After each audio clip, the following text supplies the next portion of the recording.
नमस्कार प्रिय प्रदेशवासियों, 79वें हिमाचल दिवस के शुभ अवसर पर मैं आप सभी को हार्दिक बधाई और शुभकामनाएं देता हूं। वर्ष 1948 में आज ही के दिन हमारा यह सुंदर प्रदेश 30 छोटी बड़ी पहाड़ी रियासतों के विलय से चीफ कमिश्नर प्रोविंस के रूप में अस्तित्व में आया था। आज के इस पावन अवसर पर मैं हिमाचल निर्माता और प्रदेश के पहले मुख्यमंत्री डॉक्टर यशवंत सिंह परमार सहित उन सभी महान विभूतियों के प्रति सम्मान व्यक्त करता हूं, जिन्होंने हिमाचल के गठन में बहुमूल्य योगदान दिया। मैं वीरभूमि हिमाचल के उन स्वतंत्रता सेनानियों और बहादुर सैनिकों को भी श्रद्धांजलि अर्पित करता हूं, जिन्होंने देश की एकता और अखंडता बनाए रखने के लिए सर्वोच्च बलिदान दिया। साथ ही मैं प्रदेश के मेहनती, ईमानदार और शांति प्रिय लोगों का विशेष रूप से आभार व्यक्त करता हूं, जिनके निरंतर प्रयासों से हमारे प्रदेश ने विकास के उच्च आदर्श स्थापित किए हैं। प्रिय प्रदेशवासियों, हमारी सरकार ने 11 दिसंबर 2022 को जन सेवा का उत्तरदायित्व संभाला और मुझे मुख्यमंत्री के रूप में आपकी सेवा करने का सौभाग्य मिला। हमारी सरकार व्यवस्था परिवर्तन के माध्यम से हिमाचल प्रदेश को वर्ष 2027 तक आत्मनिर्भर और 2032 तक देश का सबसे समृद्ध राज्य बनाने की दिशा में पूरे समर्पण के साथ आगे बढ़ रही है। हमारी सरकार की नीयत बिल्कुल साफ है कि हम प्रदेश की संपदा को लुटने नहीं देंगे, क्योंकि इस पर केवल यहाँ के लोगों का हक है। हमने भ्रष्टाचार रोकने के लिए सभी चोर दरवाजों को बंद कर दिया है। हमारी सरकार ने विधानसभा चुनाव के दौरान दी गई सभी 10 गारंटियों को पूरा कर आपसे किया वादा निभाया है। हमने 1,36,000 कर्मचारियों को पहली ही कैबिनेट में ओपीएस का लाभ प्रदान किया है।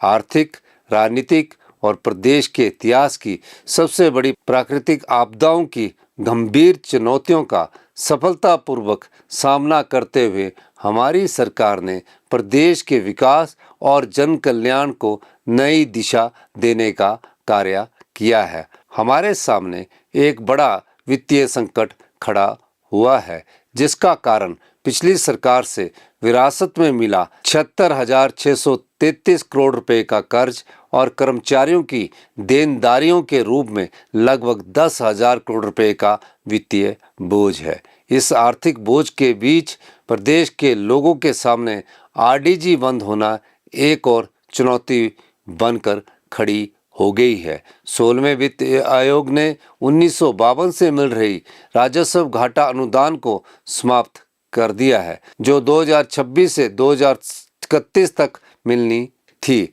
आरडीजी बंद होने से हमारे प्रदेश को हर साल औसतन 8 से 10,000 करोड़ रुपया यानी 5 साल में लगभग 50,000 करोड़ का नुकसान होगा। आरडीजी बंद होने से प्रदेश के लोगों के अधिकार को छीना गया है। अगर पिछली भाजपा सरकार की बात करें तो 5 वर्षों में उसको आरडीजी के रूप में 47,000 करोड़ रुपया तथा जीएसटी कंपनसेशन के रूप में 13,000 करोड़ रुपया प्राप्त हुए थे। पिछली सरकार को जहां 60,000 करोड़ रुपया मिले, वहीं हमारी सरकार को महज 17,000 करोड़ रुपया ही मिले। आज हमारे सामने चुनौती बड़ी है, लेकिन हमारे लोगों का हौसला पहाड़ से भी बड़ा है। हमारी सरकार वित्तीय अनुशासन लाकर हिमाचल प्रदेश को आत्मनिर्भर बनाने की दिशा में कदम बढ़ा रही है। आरडीजी बंद होने के कारण हमें पिछले साल के मुकाबले इस वित्त वर्ष में 3,000 करोड़ कम का बजट प्रस्तुत करना पड़ा। यह हमारे दृढ़ संकल्प है कि हम इन चुनौतियों से लड़ेंगे और नए संसाधनों के सृजन से प्रदेश को विकास और समृद्धि की राह पर आगे ले जाएंगे। भाइयों और बहनों, इस वित्त वर्ष के लिए मैंने जो बजट प्रस्तुत किया है उसमें आम लोगों और मिडिल क्लास पर कोई बोझ नहीं डाला गया है। यह प्रदेश का पहला ऐसा बजट है जिसमें किसानों, बागवानों, पशुपालकों, भेड़ पालकों और मछुआरों को केंद्र में रखकर लाभ दिया गया है। प्रदेश के इतिहास में पहली बार है किसी सरकार ने खुद यह सोचा कि गांव के लोगों तक पैसा किस तरह पहुंचे। व्यवस्था परिवर्तन के माध्यम से हमने दूध उत्पादकों को लाभ प्रदान किए हैं, जबकि यहाँ ना तो पशुपालकों की मांग थी और ना ही हमारी चुनावी गारंटी। हमारी सरकार गाय और भैंस के दूध की खरीद पर पशुपालकों को देश में सबसे अधिक समर्थन मूल्य प्रदान कर रही है। पिछले 3 सालों में गाय के दूध पर समर्थन मूल्य 32 से बढ़ाकर 61 रुपये प्रति लीटर और भैंस के दूध पर 47 से बढ़ाकर 71 रुपये प्रति लीटर किया गया है। प्रिय प्रदेशवासियों, हिमाचल प्रदेश देश का पहला राज्य बना है जहां प्राकृतिक खेती पद्धति से उगाए गेहूं, मक्की और हल्दी के लिए समर्थन मूल्य दिया गया है। किसानों को और लाभ पहुंचाने के लिए हमने गेहूं के एमएसपी को 60 रुपये से बढ़ाकर 80 रुपये प्रति किलो और मक्की के एमएसपी को 40 रुपये से बढ़ाकर 50 रुपये प्रति किलोग्राम करने का फैसला किया है। कच्ची हल्दी पर समर्थन मूल्य 90 रुपये से बढ़ाकर 150 रुपये प्रति किलो करने का निर्णय लिया गया है। चंबा जिला के पांगी घाटी में प्राकृतिक रूप से उगाई जा रही जो 60 रुपये प्रति किलो के समर्थन मूल्य पर खरीदी जा रही थी, जिसे अब बढ़ाकर 80 रुपये किया जाएगा। प्रदेश में पहली बार अदरक की खरीद पर 30 रुपये प्रति किलो समर्थन मूल्य प्रदान करने का भी फैसला लिया गया है। मछली पालकों के लिए प्रदेश सरकार ने इस साल जलाशयों की मछली के लिए न्यूनतम समर्थन मूल्य देने का निर्णय लिया है। हमने यह भी फैसला किया है कि बरसात के मौसम में जब मछली पकड़ने पर प्रतिबंध रहता है, उस दौरान मछुआरों को 3,500 रुपया प्रति वर्ष की एक मुश्त सम्मान निधि प्रदान की जाएगी, ताकि यह अपना जीवन यापन बेहतर ढंग से कर सके। इसके अलावा जलाशयों से पकड़ी गई मछलियों पर रॉयल्टी दर को 15% से घटाकर 1% करने का निर्णय भी लिया गया है। इसके साथ ही हमारी सरकार ने गिल नेट पर 90% और बोट की खरीद पर 70% सब्सिडी देने का फैसला किया है। भाइयों और बहनों, हमने देश में पहली बार बागवानी नीति लागू करने का फैसला किया है, जिससे 82,500 लोगों को डायरेक्ट तथा इनडायरेक्ट रोजगार के अवसर प्राप्त होंगे। हमने सेब के लिए यूनिवर्सल कार्टन के इस्तेमाल को कानूनी रूप से अनिवार्य बनाकर हजारों सेब उत्पादकों को बेहतर आमदनी सुनिश्चित की है। प्रिय प्रदेशवासियों, हमारी सरकार विश्व स्तर की स्वास्थ्य सेवाएं उपलब्ध करवाने के लिए निरंतर प्रयास कर रही है। 15 से 20 वर्ष पुरानी मशीनों और उपकरणों को बदलने की तथा दिल्ली एम्स के स्तर की बेहतरीन चिकित्सा सेवाएं उपलब्ध करवाने के लिए 3,000 करोड़ रुपए खर्च किए जा रहे हैं। राज्य में पहली बार रोबोटिक सर्जरी की शुरुआत स्वास्थ्य क्षेत्र में एक क्रांतिकारी पहल है। यह सुविधा प्रदेश के 4 मेडिकल कॉलेजों में शुरू की जा चुकी है और जल्द ही हमीरपुर मेडिकल कॉलेज में भी उपलब्ध होगी। हम प्रदेश में एडवांस ऑटोमेटेड लैब की सुविधा प्रदान करने जा रहे हैं, जिससे कंप्यूटर के माध्यम से कई प्रकार के टेस्ट एक ही ब्लड सैंपल से हो जाएंगे तथा इनकी रिपोर्ट भी सटीक होगी। लोगों को उनके घर के नज़दीक की बेहतर स्वास्थ्य सुविधाएं देने के लिए हमारी सरकार ने आदर्श स्वास्थ्य संस्थान बनाए हैं, जहां पर 6 स्पेशलिस्ट डॉक्टर्स सेवाएं दे रहे हैं। प्रदेश के मेडिकल कॉलेजों में सुविधाएं बढ़ाने की ओर भी हमारी सरकार विशेष ध्यान दे रही है। यहाँ पर स्टेट ऑफ द आर्ट मशीनें लगाई जा रही है। आईजीएमसी शिमला में पेट स्कैन की सुविधा शुरू हो चुकी है, जबकि टांडा मेडिकल कॉलेज में यह सुविधा जल्दी उपलब्ध करवाई जाएगी। यह स्वास्थ्य क्षेत्र में हमारी बहुत बड़ी उपलब्धि है, क्योंकि अब प्रदेश के लोगों को कैंसर जैसी कई गंभीर बीमारियों के टेस्ट के लिए बाहरी राज्यों में जाने की जरूरत नहीं रहेगी। मेडिकल कॉलेजेस को सही ढंग से चलाने में पीजी स्टूडेंट्स की भूमिका महत्वपूर्ण होती है। इसलिए हमारी सरकार ने सभी मेडिकल कॉलेजों में पीजी के 314 अतिरिक्त पदों को भरने की प्रक्रिया शुरू कर दी है। इसके अलावा डॉक्टरों, पैरामेडिकल स्टाफ और टेक्नीशियन के खाली पदों को भी मिशन मोड पर भरा जा रहा है, ताकि मेडिकल कॉलेज प्रभावी रूप से काम करें और मरीजों को प्रदेश के अंदर ही बेहतर स्वास्थ्य सुविधाएं मिल सके। स्वास्थ्य और शिक्षा हमारी सरकार के सुधारों का केंद्र है। हम चाहते हैं प्रदेश के लोगों को जहां बेहतर स्वास्थ्य सेवाएं मिले, वहीं विद्यार्थियों को भी गुणात्मक शिक्षा उपलब्ध हो। प्रिय प्रदेशवासियों, शिक्षा क्षेत्र के युक्तिकरण और विद्यार्थियों को गुणात्मक शिक्षा प्रदान करने के लिए हमारी सरकार ने ऐतिहासिक कदम उठाए हैं। इनके कारण शिक्षा क्षेत्र में हमारी रैंकिंग देश भर में 5वें स्थान पर पहुंच गई है, जो पूर्व भाजपा सरकार के समय 21वें स्थान पर फिसल गई थी।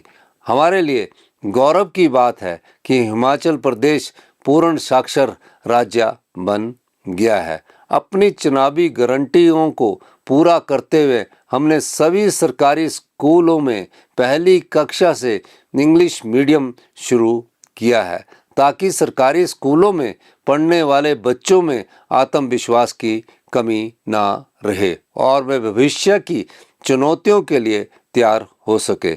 हमारी सरकार ने वर्ष 2026-27 से प्रदेश के 151 सरकारी स्कूलों को सीबीएसई से संबद्ध करने का निर्णय लिया है। इस फैसले के सुखद नतीजे आ रहे हैं।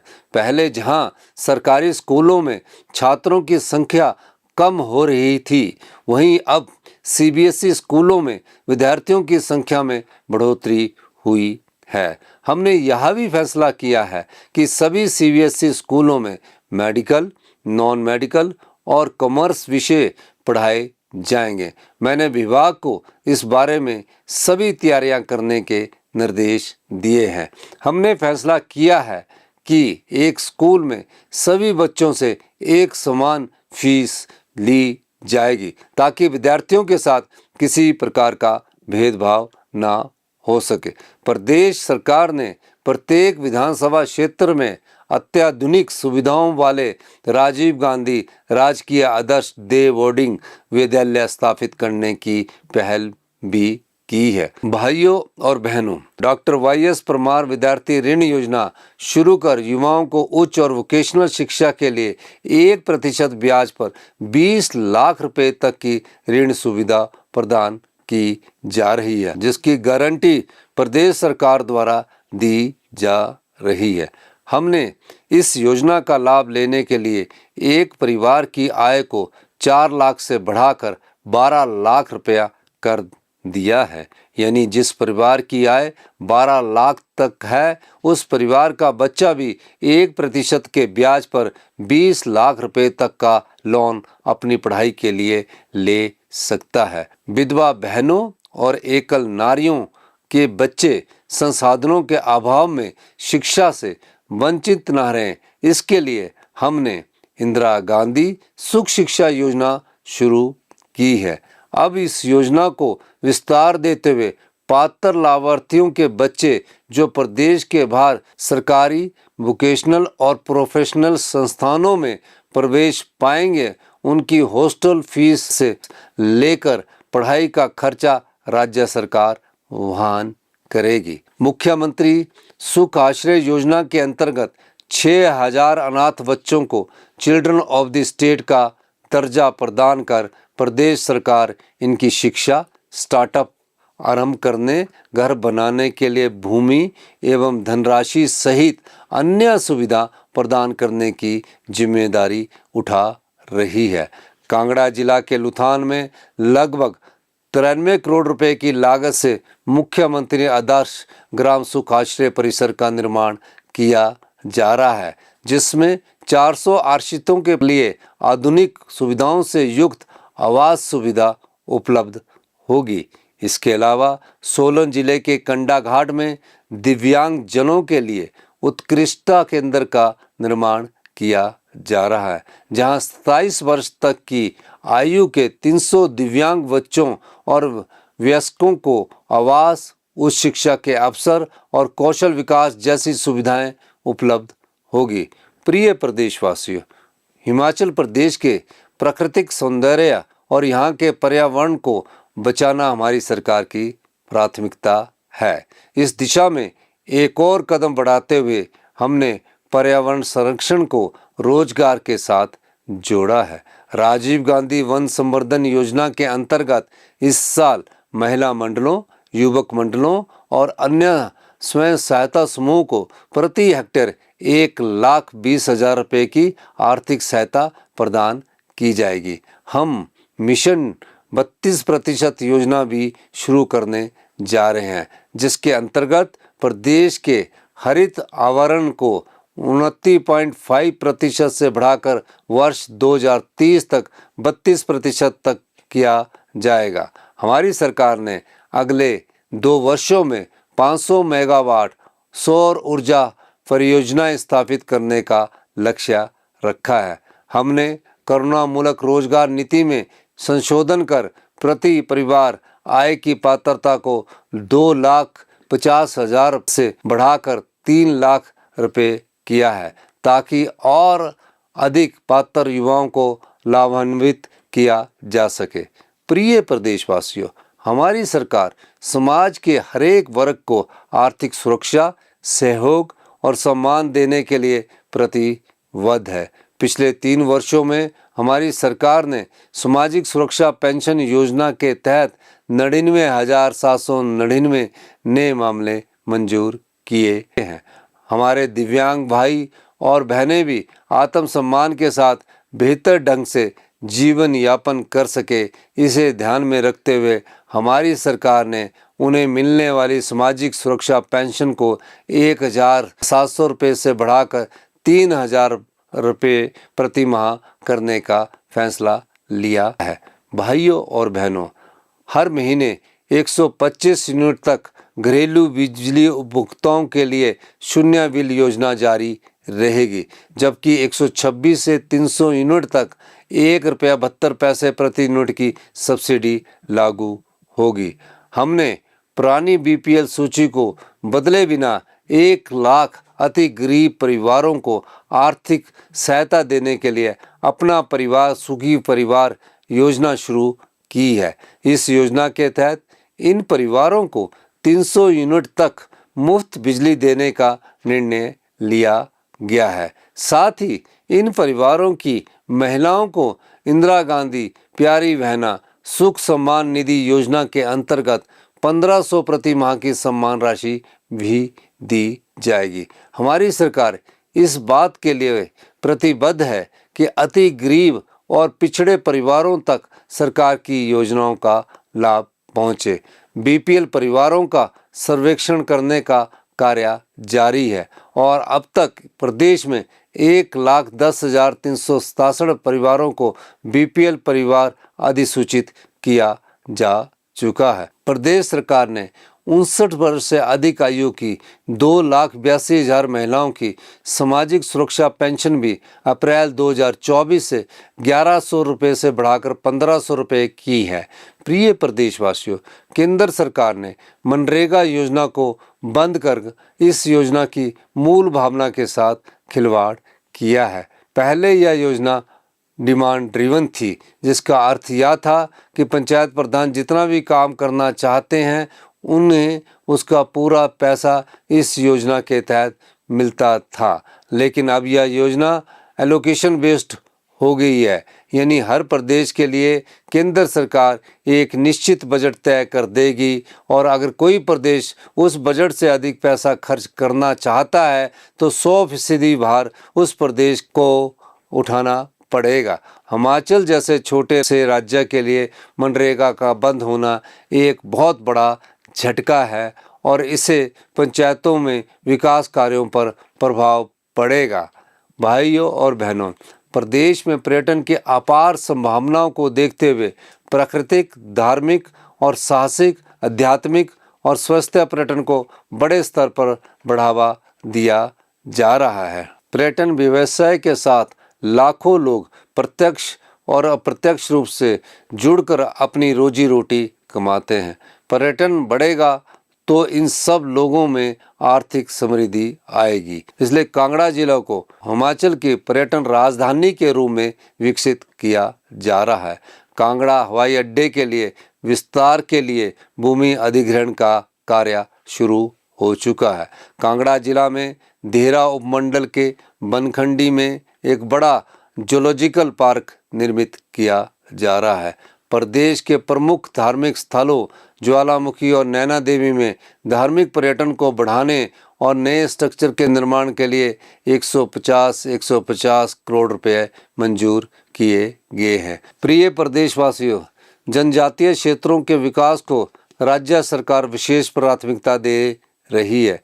जनजातीय क्षेत्रों को हमारी सरकार कितना महत्व देती है यह इस बात से ही पता चलता है कि रिकांगपिओ में राज्य स्तरीय हिमाचल दिवस समारोह आयोजित किया जा रहा है। आपको यह जानकर खुशी होगी, पिछले साल यह समारोह चंबा जिला की पांगी घाटी के किलाड़ और वर्ष 2023 में लाहौल स्पीति जिला के काजा में मनाया गया था। स्पीति से ही मैंने 18 साल से ऊपर सभी पात्र बहनों और माताओं को 1,500 रुपये प्रति माह की सम्मान राशि प्रदान करने के लिए इंदिरा गांधी प्यारी बहना सुख सम्मान निधि योजना शुरू करने की घोषणा की थी। इस योजना के पहले चरण के अंतर्गत काजा उपमंडल, कुब्बी उपमंडल, डोडरा-क्वार उपमंडल, लाहौल उपमंडल, किन्नौर जिला में और पांगी में महिलाओं को धनराशि वितरित की गई है।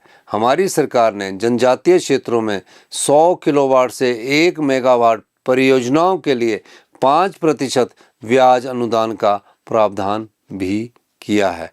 किन्नौर से लेकर सभी बॉर्डर एरिया में पर्यटन को बढ़ावा देने के लिए हमारी सरकार ने विशेष पहल की है।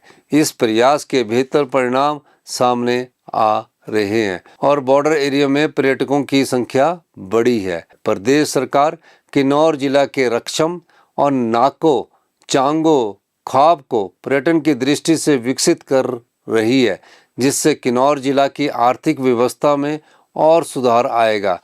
प्रिय प्रदेशवासियों, हमारी सरकार अपने कर्मचारियों के सम्मान और सुरक्षा के प्रति हमेशा प्रतिबद्ध है। मैं प्रदेश सरकार के मेहनती कर्मचारियों को भरोसा दिलाता हूं कि उनके सभी भुगतान समयबद्ध तरीके से किए जाएंगे। हमने निर्णय लिया है कि वर्ष 2016 से पूर्व के सभी पेंशनरों और पारिवारिक पेंशनों का बकाया एरियर इसी वित्त वर्ष में किया जाएगा। इसी तरह 1 जनवरी 2016 से 31 दिसंबर 2021 तक के दौरान सेवानिवृत्त हुए चतुर्थ श्रेणी के कर्मचारियों का बकाया ग्रेच्युटी और लीव एनकैशमेंट एरियर का पूरा भुगतान भी इसी वित्त वर्ष में कर दिया जाएगा। प्रदेश सरकार ने 31 मार्च 2026 तक 2 वर्ष का लगातार सेवा काल पूरा करने वाले अनुबंध कर्मचारियों को नियमित करने का फैसला लिया है। कठिन वित्तीय स्थिति के बावजूद हमारी सरकार ने दिहाड़ीदारों की दिहाड़ी में 25 रुपये की वृद्धि की है तथा आउटसोर्स कर्मियों को न्यूनतम 13,070 रुपये प्रति माह दिए जाएंगे। प्रदेश के युवाओं में नशे का बढ़ता चलन की चिंताजनक स्थिति को देखते हुए हमने सख्त कदम उठाए हैं और कानूनी प्रावधान लेकर भी आए हैं, जिसमें कड़ी सजा और जुर्माने का प्रावधान किया गया है।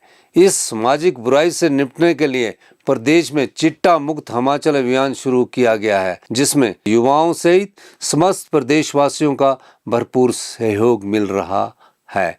हम जल्दी से खेलो इंडिया चिट्टा मुक्त अभियान शुरू करने जा रहे हैं, जो युवाओं को नशे की लत विशेषकर चिट्टे से दूर रखने में हमारे प्रयासों को और बल देगा। मुझे पूरा विश्वास है कि आपके सहयोग से हम हिमाचल प्रदेश को आत्मनिर्भर और सबसे समृद्ध राज्य बनाने में सफल होंगे। हिमाचल दिवस के अवसर पर मैं एक बार फिर आप सभी को हार्दिक बधाई और शुभकामनाएं देते हुए आपके उज्जवल भविष्य की कामना करता हूं। जय हिंद, जय हिमाचल।